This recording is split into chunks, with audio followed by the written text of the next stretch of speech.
तो हम लोगों ने कल जो प्रश्न किए थे उसका पहले रिवीजन करेंगे। जैसे परीक्षा संबंधी एक विधेयक लाया गया था उस पर बात करेंगे, और एक ब्लू होल खोजा गया उस पर, और एक हाइड्रोजन परियोजना की शुरुआत हुई वो बताएंगे, और विश्व प्रेस विकास जो सूचकांक है उसमें भारत की स्थिति क्या था इसकी चर्चा की थी। विश्व जनसंख्या संभावना रिपोर्ट जारी की है, क्योंकि 2011 के बाद कोई भी जनसंख्या रिपोर्ट जारी नहीं हुई है, ठीक है। तो इसलिए विश्व जनसंख्या संभावना रिपोर्ट जारी, उस पर चर्चा की थी। और अनुच्छेद 244 में लागू करने के लिए क्या क्या प्रावधान किए गए और कहाँ लागू किया जाए इस पर चर्चा, ठीक। पहले करेंगे सार्वजनिक परीक्षा 2024 का एक जो विधेयक लाया गया, अनुचित साधनों की अनुचित साधनों की रोकथाम विधेयक। सरकारी परीक्षा में धोखाधड़ी के लिए चलाया गया। कोई धोखाधड़ी ना कर पाए 5 साल तक कैद है, 1 करोड़ रुपए जुर्माना है। केंद्र ने इसे मंजूरी 21 जून को दे दी है, ठीक। फिर है जैसे यूपीएससी हुआ, एसएससी हुआ, आरआरबी हुआ, आईबीपीएस या एनटीए, केंद्रीय या राज्य स्तरीय जो परीक्षा है सभी के लिए यह नियम लागू होगा।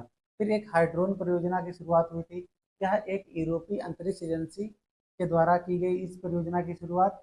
इसमें क्या था, अंतरिक्ष आधारित इंटरनेट के लिए अपना स्वयं का एक उपग्रह नेटवर्क विकसित करने हेतु यूरोपीय अंतरिक्ष एजेंसी ने हाइड्रोन परियोजना की शुरुआत की। हाइड्रोन की फुल फॉर्म पूछिए गए, high through out optical network demonstration system, ये इसकी हाइड्रोन की फुल फॉर्म है, ठीक। तो दुनिया का सबसे गहरा ब्लू होल कहाँ खोजा गया, तो हाल ही में शोधकर्ताओं ने युकाटन प्रायद्वीप पड़ता है मेक्सिको की खाड़ी के पास के दक्षिणी युकाटन प्रायद्वीप के दक्षिणी पूर्वी तट पर मेक्सिको के चेतुमल खाड़ी में विश्व के सबसे गहरे ब्लू होल की खोज की गई है। इसका नाम क्या है, तामजा ब्लू होल। समुद्र तल से कम 1380 फीट नीचे है, जो दक्षिण चीन सागर में ड्रैगन होल से भी अधिक है, ठीक। दक्षिण चीन सागर में एक ड्रैगन होल है, उससे भी नीचा कौन सा है, तामजा ब्लू होल है, जो अभी हाल ही में युकाटन प्रायद्वीप के पास, कहाँ पर, मैक्सिको की चेतुमल खाड़ी के पास खोजा गया, ठीक। विश्व प्रेस स्वतंत्रता सूचकांक 2024 में भारत का स्थान 159 है, और 2023 में 161 नंबर पे था। और यह रिपोर्ट किसके द्वारा जारी की जाती है, रिपोर्टर्स विदाउट बॉर्डर्स, और इसमें 180 देशों को शामिल किया गया था। शीर्ष पर कौन है, नॉर्वे और डेनमार्क दूसरे स्थान पर है, ठीक। फिर विश्व जनसंख्या संभावना रिपोर्ट जारी की 2024 में। हाल ही में संयुक्त राष्ट्र की आर्थिक एवं सामाजिक मामलों के विभाग ने जनसंख्या संभावना रिपोर्ट जारी की, ठीक है। किसने ये जारी की, संयुक्त राष्ट्र की आर्थिक एवं सामाजिक मामलों के विभाग ने, ठीक। फिर भारत का अनुमान जो है, भारत की वन 1.45 अरब जनसंख्या है। 2060 के दशक के प्रारंभ में भारत 1.7 अरब हो जाएगी। इस सदी में भारत विश्व का सर्वाधिक जनसंख्या वाला देश बन जाएगा। भारत की कुल जनसंख्या का 68% हिस्सा 15 से 64 वर्ष की आयु के बीच है, ठीक। फिर क्या हुआ, एक आदिवासी असम बहुल द्वीप लोकसभा क्षेत्र है, ठीक है। अनुच्छेद 244 ए, असम के आदिवासी बहुल द्वीप लोकसभा क्षेत्र में सभी दलों के उम्मीदवारों ने यह घोषणा की, एक स्वायत्त राज्य के भीतर राज्य की स्थापना की जाएगी। इसके लिए अनुच्छेद 244 से लागू किया जाएगा। फिर क्या है, एक स्वायत्त राज्य के भीतर राज्य बनाने के लिए वादा किया है, 244 ए को लागू करने का काम करेंगे, ठीक। तो ये इस प्रकार से कल वाले प्रश्न थे जो आज के महत्वपूर्ण, उन पर सभी लोग आशा करता हूँ अच्छे होंगे। धर्म स्टडी आई की क्लास में आपका स्वागत है। अगर चैनल को लाइक सब्सक्राइब नहीं किया प्लीज लाइक सब्सक्राइब करें, दोस्तों को शेयर कर दीजिए। दोस्तों हम लोगों ने पहले क्या किया, जो कल कराया था उसका रिवीजन किया, तो महत्वपूर्ण प्रश्न थे। तो आज के महत्वपूर्ण प्रश्न हैं उन पर हम चर्चा करेंगे। आज हम आपको बताएंगे चंद्रयान फर्स्ट, सेकंड और थर्ड के बारे में। जहाँ पर उन्होंने लैंडिंग की है, जहाँ पर वो उतरे हैं, तो उन बिंदुओं को किस नाम से जाना गया, चंद्रयान फर्स्ट कब गया था, सेकंड कब गया था, थर्ड कब गया था, ठीक। फिर वार्षिक असमानता रिपोर्ट 2024 जारी की गई। फिर भारत में बहुआयामी गरीबी चर्चा पत्र जारी किया गया नीति आयोग द्वारा। राष्ट्रीय बहुआयामी सूचकांक नीति आयोग ने जारी किया है। और नीतीश डिवाइस बहुत ही महत्वपूर्ण चर्चा में आई है, इसके हम लोग क्या करेंगे, चर्चा करें, ठीक। तो स्टेशन शिव शक्ति, स्टेशन शिव शक्ति का आपने नाम सुना होगा, क्योंकि चंद्रयान 3 जो लैंडिंग किया है वो 23 अगस्त को उतरा है और गया था 14 जुलाई 2023 को, ठीक है। लगभग 40-45 दिनों के बाद ये 23 अगस्त 2023 को क्या पहुंच गया, कहाँ, चंद्रमा के दक्षिणी ध्रुव पे, ठीक।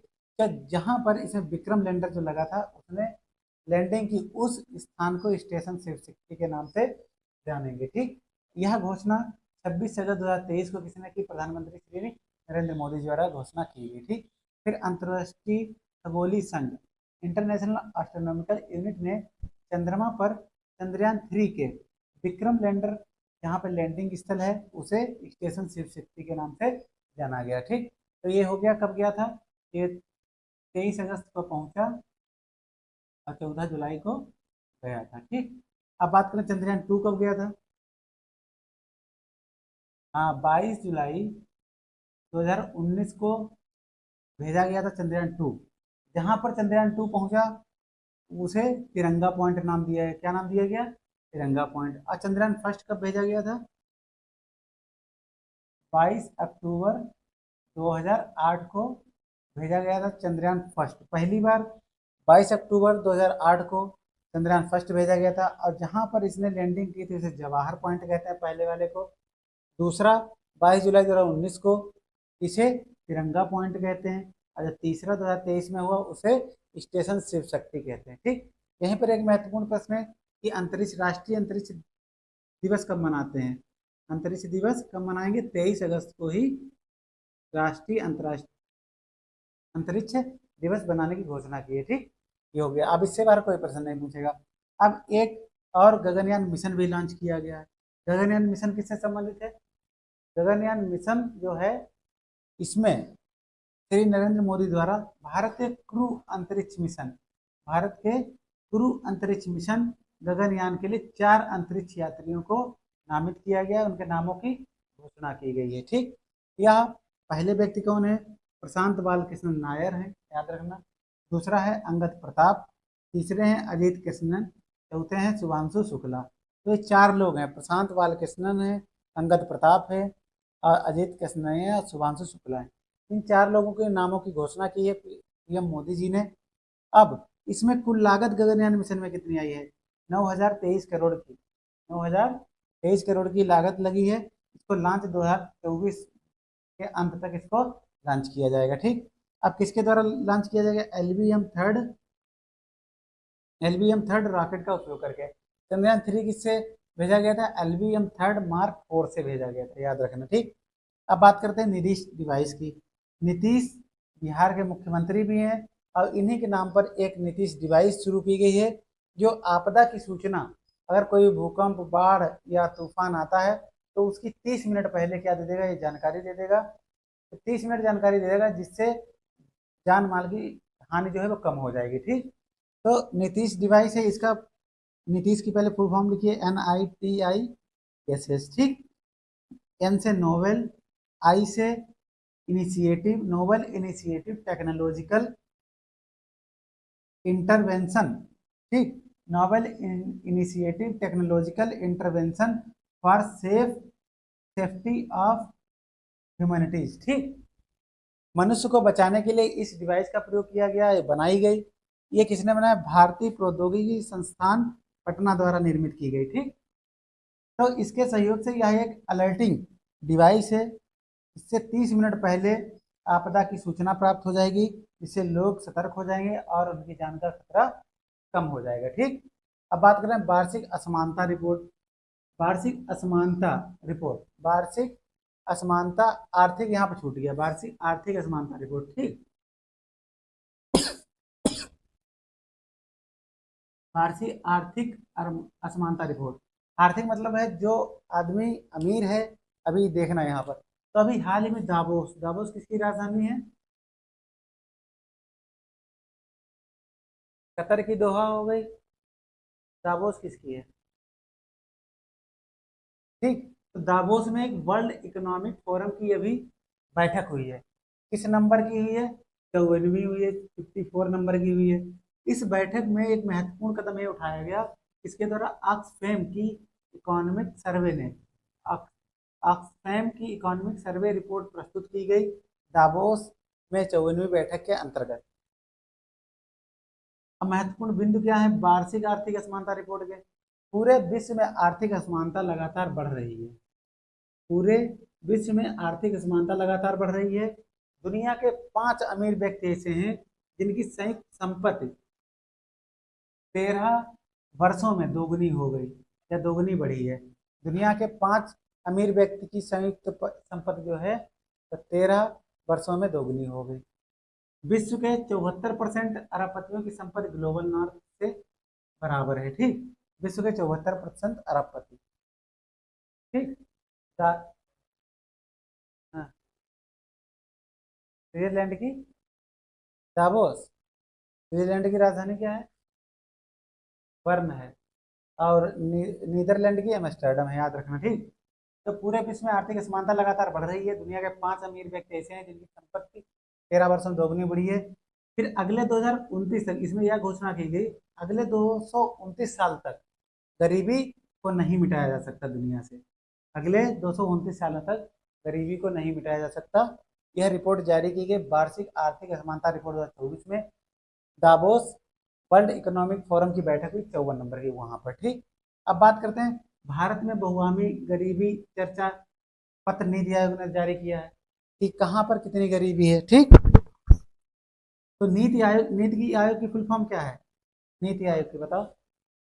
National institute transforming for India, याद रखना। ठीक, नीति आयोग किसकी जगह बना था? योजना आयोग की जगह। कब बना था? हाँ, 2015 में बना था नीति आयोग। 1 जनवरी है, 1 जुलाई है, याद रखना, पूरी डेट याद रखना। ठीक। नीति आयोग कब बना था? फिर 15 जनवरी 2024 को इसने जारी की है रिपोर्ट। कौन सी? भारत में बहुआयामी गरीबी चर्चा रिपोर्ट। विगत 9 वर्षों में लगभग 24.82 करोड़ लोग गरीबी रेखा से बाहर निकले हैं। गरीबी रेखा से बाहर निकले कितने? 24.82 करोड़। ठीक, विगत 9 वर्षों में। सर्वाधिक कमी उत्तर प्रदेश में आई है। ये उत्तर प्रदेश के एग्जाम की दृष्टि से महत्वपूर्ण है। कितने उत्तर प्रदेश से निकले हैं बाहर गरीबी रेखा से? 5.94 करोड़। ठीक। फिर दूसरे नंबर पाओ बिहार, 3.77 करोड़। ठीक। फिर तीसरे नंबर पाओ मध्य प्रदेश, 2.33 करोड़, 30 करोड़। ठीक। नंबर 1 सबसे ज्यादा गरीब कहाँ निकले हैं गरीबी रेखा से? उत्तर प्रदेश। फिर आ जाओ बिहार, फिर आ जाओ मध्य प्रदेश। ठीक। अब एक राष्ट्रीय बहुआयामी सूचकांक भी नीति आयोग ने जारी किया है। इसमें यह इसका दूसरा संस्करण था, नीति आयोग द्वारा जारी किया गया। ठीक। अब इसमें ग्रामीण क्षेत्र में बताया गया कि गरीबी 32.59 से घटकर कितनी हो गई? 19.28%। ठीक। फिर शहरी में क्या हुआ? 8.65% से घटकर 5.24 या 27% गिरावट हुई है। ठीक। तो इस प्रकार से महत्वपूर्ण प्रश्न। फिर से एक बार देखो, स्टेशन शिव शक्ति चंद्रयान 3, जहां पर इसमें लैंडर का नाम था विक्रम और रोवर का नाम था प्रज्ञान, याद रखना। तो लैंडर ने जहां पर लैंडिंग की है उस स्थल को स्टेशन शिव शक्ति के नाम से जाना जाएगा। और 23 अगस्त को राष्ट्रीय अंतरिक्ष दिवस की मनाने की घोषणा हुई। ठीक। चंद्रयान 3 के विक्रम लैंडर वाला हो गया। यह किसने? अंतर्राष्ट्रीय खगोलीय संघ द्वारा बताया गया। ठीक। चंद्रयान 2 तिरंगा पॉइंट के नाम से जाना गया, जहां पर उतरा था 22 जुलाई 2019 को चंद्रयान द्वितीय उतरा था। चंद्रयान प्रथम जवाहर पॉइंट जाना गया 22 अक्टूबर 2008 को पहली बार भेजा गया, दूसरी बार 19 को, तीसरी बार 2023 को। ठीक। गगनयान मिशन बता दिया। मोदी जी ने 4 अंतरिक्ष यात्रियों को नामित किया, घोषणा की। प्रशांत बालकृष्ण नायर, अंगद प्रताप, अजीत किशन, शुभांशु शुक्ला, इतने 4 लोग हो गए। ठीक। कुल लागत 9,023 करोड़। लॉन्चिंग होगी इसकी 2024 के अंत तक। LBM-3 रॉकेट का उपयोग करके लॉन्चिंग की जाएगी। ठीक। नीतीश डिवाइस आपको बता दी, novel initiative technological intervention for safety of humanity. ठीक। नीतीश हो गई फुल फॉर्म। भारतीय प्रौद्योगिकी संस्थान पटना के सहयोग से यह एक अलर्टिंग डिवाइस है। इस डिवाइस से अगर कोई भी आपदा आती है तो उससे 30 मिनट पहले पता चल जाएगा। इससे जान मान की हानि कम होगी। ठीक। इससे लोग सतर्क हो जाएंगे। वार्षिक आर्थिक असमानता रिपोर्ट 2024 जारी की किसने? दावोस में एक मीटिंग हुई थी, वर्ल्ड इकोनॉमिक फोरम की 54 नंबर की बैठक हुई, उसमें यह रिपोर्ट जारी की गई। अब पूरे विश्व में आर्थिक असमानता लगातार बढ़ रही है, ये बताया है। दुनिया के 5 अमीर व्यक्तियों की संयुक्त संपत्ति 13 वर्षों में दोगुनी हो गई। ठीक। अब अगले 229 साल तक दुनिया से गरीबी को नहीं मिटाया जा सकता, याद रखना। भारत में बहुआयामी गरीबी चर्चा पत्र जारी किया गया नीति आयोग द्वारा। विगत 9 वर्षों में लगभग 24.82 करोड़ लोग गरीबी रेखा से बाहर निकले हैं।